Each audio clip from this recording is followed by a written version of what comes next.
E falando ele essas coisas, o mesmo Jesus se apresentou no meio deles e disse-lhes: paz seja convosco. E eles, espantados e atemorizados, pensavam que viam algum espírito. E ele lhes disse: por que estáis perturbados? E por que sobem tais pensamentos aos vossos corações? Vede as minhas mãos e os meus pés, que sou eu mesmo. Apalpai-me e vede, pois um espírito não tem carne e nem ossos, como vedes que eu tenho. E, dizendo isto, mostrou-lhes as mãos e os pés. E, não crendo eles, ainda por causa da alegria, não crendo por causa de quê? E estando maravilhados, disse-lhes: tendes aqui alguma coisa que comer? Então eles apresentaram-lhes parte de um peixe assado e um favo de mel, o que ele tomou e comeu diante deles, e disse-lhes: são estas palavras que vos disse estando ainda convosco, onde convinha que se cumprisse tudo o que de mim estava escrito na lei de Moisés, nos profetas e nos salmos. Então abriu-lhes o entendimento para que compreendesse as escrituras. E disse-lhe: assim está escrito, e assim convinha que o Cristo padecesse e ao terceiro dia ressuscitasse dentre os mortos, e em seu nome se pregasse o arrependimento e a remissão dos pecados em todas as nações, começando por Jerusalém. E destas coisas vós sois testemunhas.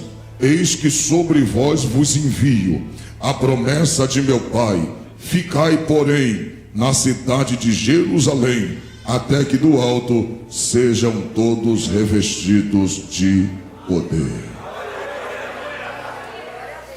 Tome seus assentos em nome de Jesus.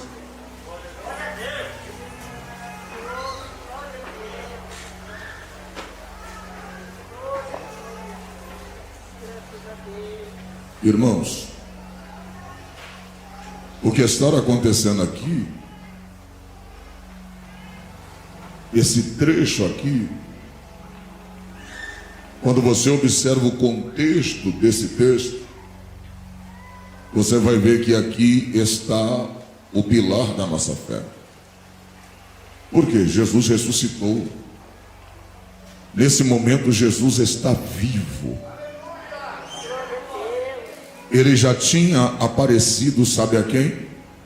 A Maria Madalena, uma mulher que tinha um espírito imundo, 7 espíritos, e Jesus libertou ela, revelou a ela e disse para ela: avise a Pedro e aos demais que me aguardem na Galileia, que eu vou chegar lá.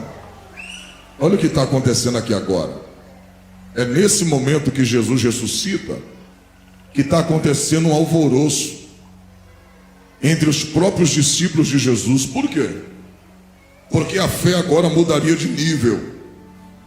Porque se você for estudar os evangelhos sinóticos antes da ressurreição, que são Mateus, Lucas e Marcos, que são paralelos, os trechos, as escritas entre si, falam na verdade das mesmas coisas, dos milagres.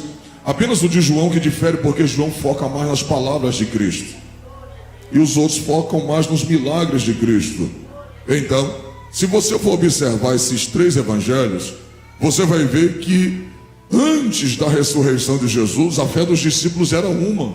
Por quê?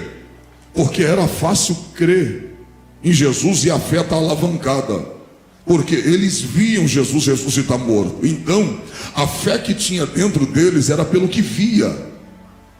Era fácil crer. Imagina andar com alguém que Deus está usando de forma extraordinária. Você está vendo, a sua fé alavanca.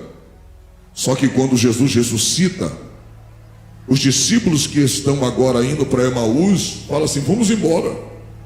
Já é domingo, já está caindo o dia, já vai chegar no outro dia, na segunda-feira.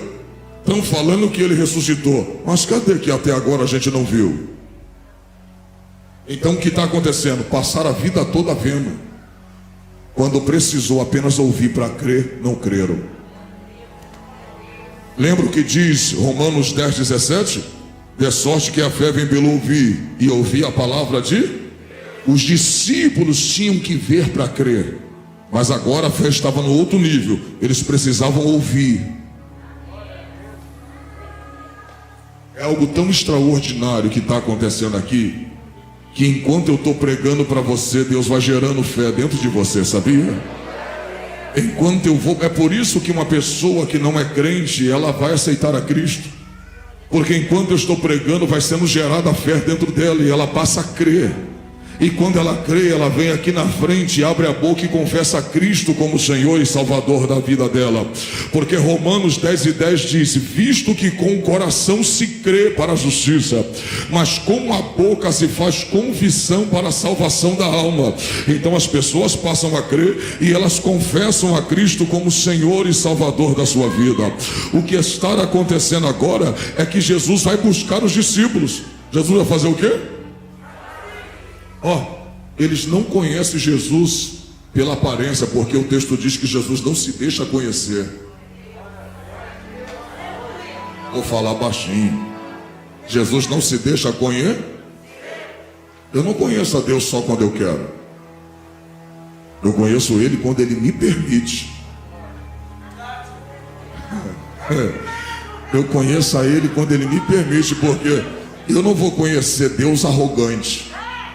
Eu não vou conhecer Deus de forma pedante. Se tu é assim, então me mostre quem tu é. Você não vai conhecer nunca. Baixa a bola. Você tem que chegar humilhado na presença de Deus. Porque até com um homem da terra que está no patamar alto, você fala, eu quero conhecer ele agora. Eu falo, não dou nem ideia para ele, não quero nem saber dele. Não é assim. Até com as pessoas da terra, a gente tem que chegar devagar para conversar com elas. Pô, eu tenho um sonho de te conhecer, eu queria conhecer você. Imagina Deus. Deus não é seu amiguinho. Deus não é sua bonequinha que você brinca. Deus é Deus, irmãos. Então, para a gente conhecer Ele, a gente tem que chegar devagar. Então Jesus não se deixou conhecer, nem pela aparência e nem pela fala. Glória, Jesus está caminhando com eles. Daqui a pouco, quando caiu o dia, olha para cá, eles olhou assim como bom judeu. Todo judeu não deixava um viajante sair da sua casa ou passar pela sua porta sem dar comida, sem dar guarida. Eles diziam, come aqui, toma banho aqui, tu dorme aqui, e amanhã, quando as suas forças forem recobradas, vai embora, segue o teu caminho. Eles estão pensando que Jesus é um viajante. Daqui a pouco ele diz, a viagem foi longa e eu sei que você está com fome, quer comer alguma coisa? Tem um pão aqui para a gente comer. Eita glória, o cenário já estava preparado, irmão, a mesa já estava preparada. Daqui a pouco Jesus olhou e falou, antes da gente comer, vamos dar graça ao Pai. Jesus pegou o pão, levantou para cima e disse assim, ó Pai, graças te dou, porque tu sempre nos ouve. Quando Jesus partiu o pão, os discípulos olhou e falou, opa, eu conheço essa cena aí, eu conheço quem foi o último homem que realizou esse ato na ceia. É Senhor, é o Jesus, esse aí é Jesus. A Bíblia diz que Jesus abriu o entendimento deles e eles passaram a conhecer Jesus. Aí eles falaram assim, é por isso que enquanto ele falava, a palavra dele queimava no nosso coração. Aí eu falei assim, Deus, que mistério. Deus falou assim, trovão, sabe qual é a diferença da minha palavra para a sua? É que a sua, quando você fala, conforta, a sua, quando você fala, alegra, mas a minha queima. Oh glória, a minha palavra queima. A palavra vai queimar no seu coração, a palavra está queimando no meu coração. Se eu pregar o que é de mim, nada vai acontecer, mas se eu pregar o que Deus mandou, a palavra vai queimar. A palavra aviva, a palavra renova, a palavra enche, a palavra modifica, a palavra transforma, a palavra nos levanta. É o poder da palavra. Olha para cá, Jesus agora, olha para cá. É interessante que Jesus não trouxe os discípulos de volta para Jerusalém, mas falou para eles, eu estou vivo.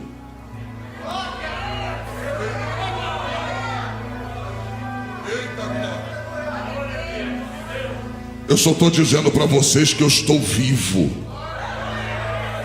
Eu estou de volta. Ah, glória. Aí Pedro vai no sepulcro, o sepulcro está vazio.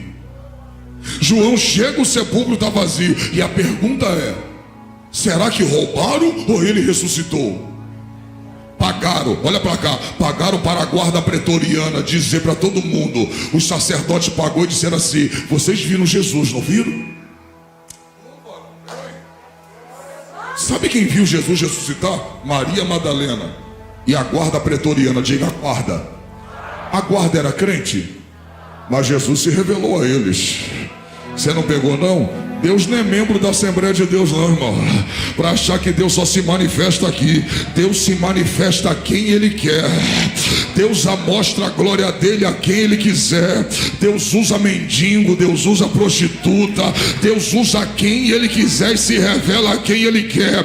A Bíblia diz que Ele se revelou a Maria. Os guardas ficaram assim, ó. Eu vou falar, só vai dar glória se tu pegar. Enquanto Jesus não chegou para falar com eles, estava todo mundo assim, guardando a porta do sepulcro.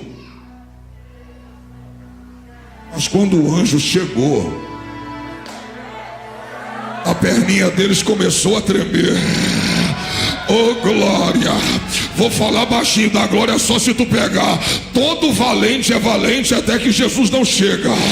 A hora que Jesus chega, Deus coloca o valente no bolso. Oh glória, oh glória. Não tem arma, não tem nada. Jesus é o maior dos maiores. Tanto que a Bíblia diz que quando o valente guarda uma casa em segurança, que é o diabo, ele guarda tudo quanto tem e diz: aqui ninguém toca, aqui ninguém entra. Mas o texto diz: mas sobrevindo outro mais valente do que ele, se amarra o valente e liberta aquela casa.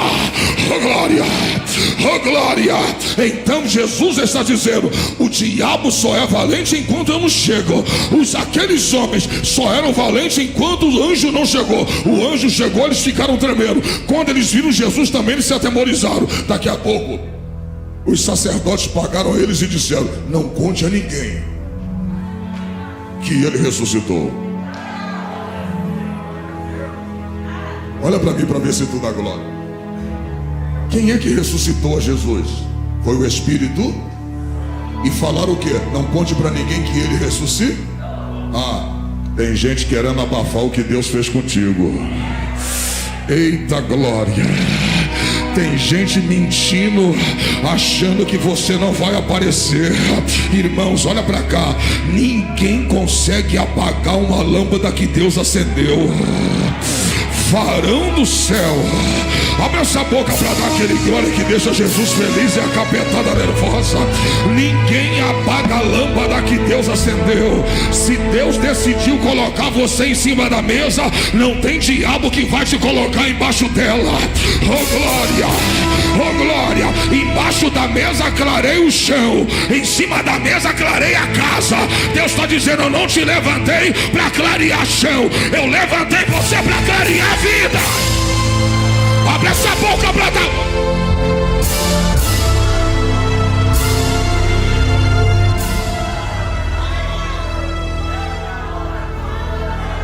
Só um pouquinho do meu retorno aqui, do meu grave, tirou muito.